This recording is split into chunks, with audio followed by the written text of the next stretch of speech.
पति और उनके पति जीवन की सारी जिम्मेदारियां पूरी कर चुके थे। पैसे की कोई कमी नहीं थी, तो घूमना फिरना भी लगा रहता था। अरे बेटी के घर जाकर तो मज़ा ही आ गया, लेकिन विदेश से अच्छा तो देश ही लगता है। अब मन को चैन मिला। अरे लेकिन वहाँ की औरतें देखिए, कितनी फिट, स्मार्ट और चमकती हुई। आदत से तो बाज नहीं आओगे आप। अरे मजाक कर रहा हूँ यार। अच्छा मैं ज़रा बाजार होकर आता हूँ। पति बाजार जाता है, जहां उसे एक अजीब सी दुकान दिखाई देती है। अरे ये क्या बात हुई? अंदर आओ 50 के, बाहर निकलो 40 के। हम आपकी 10 साल उम्र कम करते हैं। अरे ऐसा क्या करते हैं भला? जरा अंदर जाकर ही देख लेता हूँ। अंदर एक सुंदर सी लड़की खड़ी होती है। सुंदरी जी, ये क्या दुकान है? जरा जादू हम पर भी तो चला दीजिए। यस सर, आपको हमारी एग्जीक्यूटिव एक डेमो के लिए अंदर ले जाएगी। आप अंदर जाएंगी तो आप खुद ब खुद समझ जाएंगी। पति अंदर जाता है, जहां सेल्स गर्ल मिलकर पति को नकली बाल, नकली दांत, रंग बिरंगी कपड़े के साथ रंगीन चश्मा लगा देती है। देखिए, अब खुद को शीशे पे देखिए और बताइए सर। हाय दयो, ऐसा तो मैं किसी हीरो से कम नहीं लग रहा। दे दो, सारा सामान पैक कर दो। पति खुशी खुशी वहां से निकल जाता है। घर आकर वो सारा सामान छुपा देता है। फिर अगली शाम, सुनो मैं वॉक पर जा रहा हूँ। इस वक्त? अरे नाती पोतों को वीडियो कॉल करके बात तो कर लो। अब हाँ, आकर करता हूँ ना, पक्का पक्का। पति बाहर जाकर सारा मेकअप करता है और मार्केट में घूमता है, जहां उसे एक स्मार्ट सी महिला दिखती है। क्या आपको मुझसे कोई काम है? नहीं, आप तो बहुत हैंडसम हैं। थैंक्स। वैसे आप भी कम नहीं है। वैसे क्या उम्र होगी आपकी? लगता कितने का हूँ? 40 के तो पूरे लगते हैं। अब क्या था, 50 साल के पति को कोई 40 का बोल दी तो?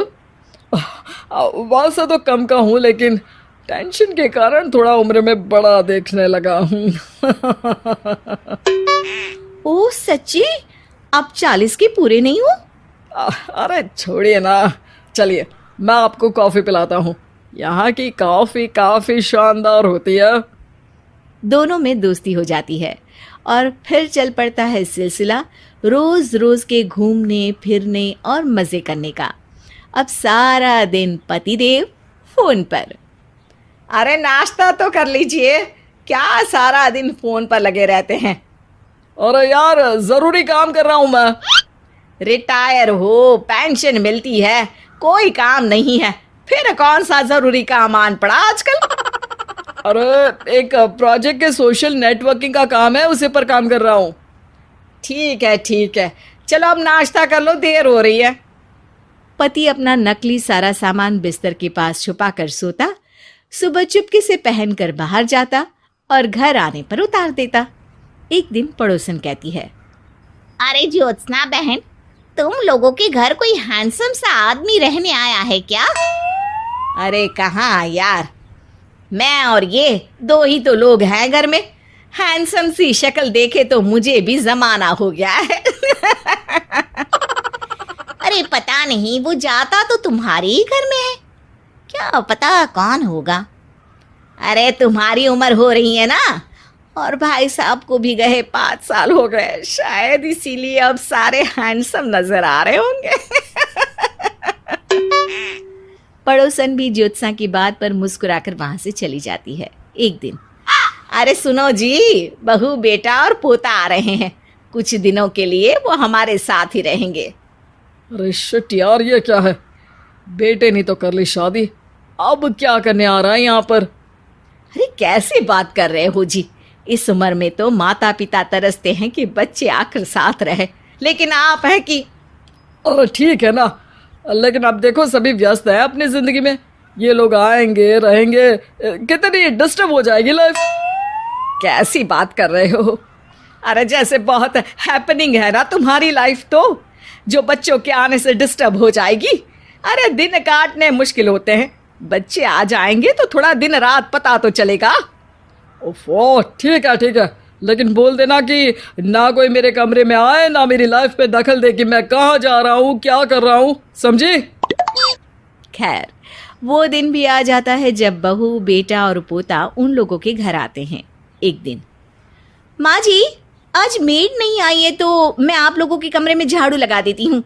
अरे नहीं बहू, वो तेरे पापा को ना पसंद नहीं है कि कोई उनके कमरे में जाए। तू छोड़ ना, मैं खुद ही लगा दूंगी। सास को समझ में नहीं आता कि आखिर उसके पति ने किसी को कमरे में जाने से मना क्यों कर रखा है। खैर, वो साफ सफाई करके बाहर निकल आती है, लेकिन कहते हैं ना, बच्चा तो अबोध होता है, उसे किसी बात का क्या पता। वो खेलते खेलते दादा के बिस्तर तक पहुंच जाता है और बाहर ले आता है दादा का वो सारा सामान जो वो लगाकर घूमते थे। ज्योत्सना की नजर उस सामान पर पड़ती है। वो बच्चे से पकड़कर कमरे में लाती है और पैकेट खोलकर देखती है। हाय रे दैया, ये क्या लग रहा है कि आजकल ये प्रोजेक्ट नया मिला हुआ है। बेटे बहू के जाने के बाद ज्योत्सना सोचती है कि वो बात करेगी, लेकिन फिर अरे खुद से बात करूंगी तो मुकर जाएंगे, पता लगाना होगा कि माजरा क्या है। कुछ दिनों बाद, अरे यार, ये बच्चे लोगों के आने से लाइफ ना बड़ी डिस्टर्ब सी रही। मैं कुछ देर के लिए वॉक पर जा रहा हूँ, आराम से आऊँगा 2-4 घंटों के बाद, ठीक है? मैं क्या सोच रही हूँ कि मैं भी आपके साथ चलती हूँ। अरे थोड़ा रिलैक्स मैं भी तो हो जाऊँ। हाँ, पड़ोस वाली बुढ़िया के साथ नीचे पार्क में जाकर वॉक करके आ जाओ। अच्छा जी, तुम कार से लॉन्ग ड्राइव के मजे लो और मैं पड़ोस की बुढ़िया के साथ। पति नहीं मानता और अपना पैकेट और कार लेकर निकल जाता है। रास्ते से वो उस महिला मित्र को फोन करता है। हाय ब्यूटीफुल, मैं कुछ दिनों के लिए आउट ऑफ कंट्री था, आज आ गया तो सोचा तुमसे मिल लूं। हाँ, क्यों नहीं, क्लब में आ जाओ। पति क्लब में पहुंचता है, सारा नकली सामान चिपका भी लेता है, लेकिन उसे पता नहीं होता कि ज्योत्सना ने सबका गोंद निकाल दिया है।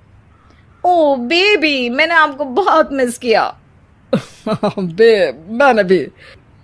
लेकिन वो जैसे ही हंसता है, उसके नकली बाल गिरकर हाथ में आ जाते हैं, जिससे उसका सर गंजा दिखता है। ओ ये क्या! तभी उसका दांत भी हाथ में आ जाता है और ज्योत्सना के पति का सारा बुढ़ापा उसकी दोस्त के सामने आ जाता है। हे भगवान, अंकल जी, कौन है आप? क्या ऐसी बात कर रही हो अंकल? मैं तो तुम्हारा दोस्त हूँ।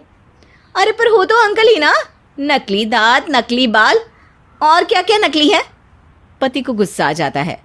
वो महिला के बाल पकड़कर खींचता है, जिसके बाद उसका बाल भी उसके हाथ में आ जाता है और महिला के सारे पके बाल सामने आ जाते हैं।